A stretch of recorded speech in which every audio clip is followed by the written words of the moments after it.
नमस्कार, मैं हूं दीपक मेहरा और आप देख रहे हैं मेरा YouTube चैनल दीपक मेहरा मोटिवेशन, जिसमें मैं आज आपको बताऊंगा एग्जाम स्ट्रेस के बारे में। एग्जाम का नाम सुनते ही हम सब डरने लगते हैं, क्योंकि ये वह टाइम होता है जिसमें हमें ये पता चलेगा कि हम कितने पानी में हैं और अभी तक हमारी स्टडी के तरीके सही थे या गलत। पूरे साल पढ़ाई करने के बाद भी इस समय हमारे ऊपर एक प्रेशर ऑटोमेटिकली बिल्डअप हो जाता है। इसी को हम एग्जाम स्ट्रेस भी कहते हैं। आज मैं आपको बताऊंगा ऐसे कौन से साइन होते हैं जिनसे हमें यह समझ आएगा कि हम एग्जाम स्ट्रेस में हैं और कैसे हम अपने एग्जाम स्ट्रेस को दूर कर सकते हैं। एक कहावत तो आपने सुनी होगी, excess of everything is bad. Stress आपको एक लिमिट तक कुछ अचीव करने के लिए चैलेंज तो करता है और कई बार ये आपको मेंटली ब्लॉक भी कर सकता है। आप जितना अपने दिमाग को टेंशन फ्री रख पाते हैं, उतना ही मैक्सिमम आउटपुट भी ले सकते हैं अपने दिमाग से। तो सबसे पहला रीजन जानते हैं कि कैसे पता चलेगा कि हमारे अंदर एग्जाम स्ट्रेस है। सबसे पहला रीजन है फास्ट हार्ट बीट। आपकी हार्ट बीट फास्ट हो जाती है जब कभी आप एग्जाम सिलेबस को देखते हैं, जहां आपके हाथ में एग्जाम डेट शीट आता है। आपकी हार्ट बीट फास्ट होने लगती है। जैसे ही आपकी हार्ट बीट फास्ट होती है तो आपके स्ट्रेस हार्मोन्स एक्टिवेट हो जाते हैं और आपकी पूरी बॉडी में आपको एक स्ट्रेस फील होगा। दूसरा रीजन है टेंस मसल्स। आप कई बार एग्जाम के बारे में सोचते ही आपकी बॉडी में जगह जगह पेन होने लगेगा, आपको कुछ ना कुछ प्रॉब्लम्स दिखने लगेंगी या आपको हेडेक फील हो सकता है। जब भी आप अपने सिलेबस एग्जाम के बारे में सोचते हैं तो आपको हेडेक फील होता है, आपको बहुत ज्यादा स्वेटिंग फील होती है। स्वेटिंग होती है, अपसेट स्टोमक हो जाता है या कई बार आपका स्लीपिंग ऑर्डर भी डिस्टर्ब हो जाता है। आप बहुत ज्यादा सोने लगते हैं या बहुत कम नींद आती है। इसके कुछ दूसरे साइन भी हैं, जैसे आप नेल बाइटिंग करते हैं जब भी आप एग्जाम के बारे में सोचते हैं। आपका ईटिंग डिसऑर्डर भी हो जाता है, क्योंकि ईटिंग डिसऑर्डर में जहाँ तो आप बहुत कम आपको भूख लगेगी या बहुत ज़्यादा भूख लगेगी। एक बैलेंस ईटिंग ऑर्डर आपका बिगड़ जाता है। तो ये सारे रीज़न हैं जिनको देखकर या जिनको जानकर हमें ये आइडिया हो सकता है कि हमारे अंदर एग्जाम स्ट्रेस बिल्डअप हो चुका है। अब कैसे हम अपने अंदर से इस एग्जाम स्ट्रेस को निकाल सकते हैं और एग्जाम में अच्छे से परफॉर्म कर सकते हैं, ताकि हम अपनी एग्जाम में अपनी परसेंटेज, अपना पोजीशन इंप्रूव कर पाए।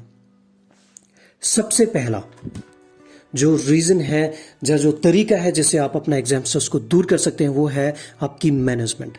अगर आप अपनी मैनेजमेंट को अच्छी तरह से, एग्जाम मैनेजमेंट को अच्छी तरह से कर पाएंगे तो आप कई हद तक अपने इस एग्जाम स्ट्रेस को दूर कर सकते हैं, क्योंकि आपकी एक अच्छी प्लानिंग आपको स्ट्रेस से दूर रख सकती है और आपको मेंटली ट्रेन कर सकती है कि आपने सारी चीज़ों को सही तरह से सेट कर रखा है। दूसरा तरीका है प्रायोरिटाइज। आप हमेशा अपने सिलेबस को, अपने सब्जेक्ट को प्रायोरिटाइज करके रखें। जिन चीज़ों पर आपको ज़्यादा फोकस करना चाहिए उन पे आप ज़्यादा टाइम दें एग्जाम से पहले ही, और जिन चीज़ों पर कम टाइम देना चाहिए उन पे आप कम टाइम दें। इसलिए आपको आपके सिलेबस को, आपके सब्जेक्ट को प्रायोरिटाइज करना बहुत ज़रूरी है। तीसरा तरीका है मेमोराइज। कहीं ना कहीं आप जिन सब्जेक्ट्स को, जिन सिलेबस को मेमोराइज करते हैं पूरे साल में, आपकी मेमोराइजिंग करने के तरीके को आपको समझना होगा। अगर आपको लगता है कि आपकी मेमोराइज करने के तरीके सही हैं तो आपके लिए अच्छा है, लेकिन अगर आपको बिल्कुल थोड़ा भी डाउट है तो आपको अपने मेमोराइज करने के तरीकों को बदलना पड़ेगा, क्योंकि आपकी मेमोराइजिंग टेक्निक्स आपको जल्दी से जल्दी आपका सिलेबस कवर करा सकती है और आपको मेंटली फ्री रखेगी, जिसकी वजह से आपके अंदर स्ट्रेस बिल्डअप नहीं होगा। Practice makes a man perfect. अगर आप बार बार एग्जाम से पहले अपने सैंपल क्वेश्चंस पेपर्स को बार बार प्रैक्टिस करते हैं तो आपके अंदर कॉन्फिडेंस बिल्डअप हो रहा है और आपका स्ट्रेस रिड्यूस होगा। जब आप एग्जाम में, एक्चुअल एग्जाम में बैठेंगे तो आपको ऐसा ही फील होगा जैसे आप प्रैक्टिस कर रहे हैं और आपके अंदर स्ट्रेस नहीं आएगा। अगला तरीका है स्टॉप सेल्फ क्रिटिसाइजिंग। कई बार हम अपने आप को कोसते हैं सिलेबस पूरा ना होने की वजह से, या किसी सिचुएशन को या किसी दूसरे व्यक्ति को कोसने लग जाते हैं। ऐसा मत करिए। Stop criticising yourself. जैसे आप अपने आप को क्रिटिसाइज करेंगे तो आप मेंटली ब्लॉक हो जाएंगे। अगेन आपका स्ट्रेस बिल्डअप होता है। नेगेटिव थिंकिंग ना रखें अपने दिमाग में। आपको जितना आता है उस पर फोकस करें और दूसरे को प्रायोरिटाइज करके ज़्यादा टाइम देने का कोशिश करें। आपकी इरेशनल थिंकिंग को भी स्टॉप करें। कोई भी चीज़ सोचें तो लॉजिकली सोचें, इरेशनल थिंकिंग ना सोचें। एग्जाम में आपके साथ क्या होने वाला है, एग्जाम का रिजल्ट क्या होने वाला है, उन तथ्यों पर ना जाएं और अपने दिमाग को शांत रखें। Do exercise for 15 to 20 minute before exams. अगर आप एग्जाम अपीयर करने वाले हैं कुछ दिन पहले ही आप 15 to 20 मिनट एक्सरसाइज करना स्टार्ट कर दें, क्योंकि इससे आप मेंटली रिलैक्स रह पाएंगे और आपकी बॉडी रिलैक्स रहेगी।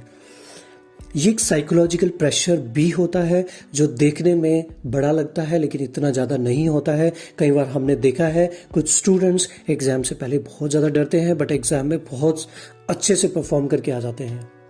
तो इसलिए ये एक साइकोलॉजिकल प्रेशर है, जैसा आपको दिख रहा है वैसा नहीं होगा। आप अपने आप को रिलैक्स रखें और आगे बढ़ने का कोशिश करें।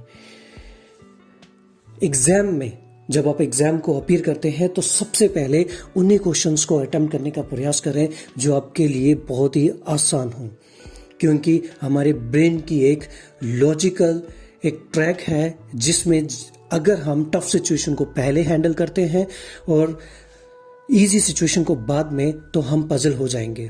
तो उस सिचुएशन में हम इजी काम भी नहीं कर पाएंगे। इसलिए सबसे पहले आपको इजी सिचुएशन को हैंडल करना है, उसके बाद टफ को। क्योंकि जब आप इजी सिचुएशन को हैंडल करते हैं आपको एक कॉन्फिडेंट मिलता है, इंटरनल कॉन्फिडेंट आता है आपकी बॉडी में, जिसकी वजह से आप टफ सिचुएशन को भी आसानी से कर सकते हैं। ये सारे ऐसे तरीके हैं जिनको आप एग्जाम से पहले अगर आप अपनी लाइफ में उतार लें तो मेरा विश्वास है कि आप अपने एग्जाम में अच्छे से परफॉर्म कर पाएंगे। इस वीडियो को ज़्यादा से ज़्यादा शेयर करें और स्टूडेंट्स तक, मैक्सिमम स्टूडेंट तक पहुंचाने का प्रयास करें। Thank you very much.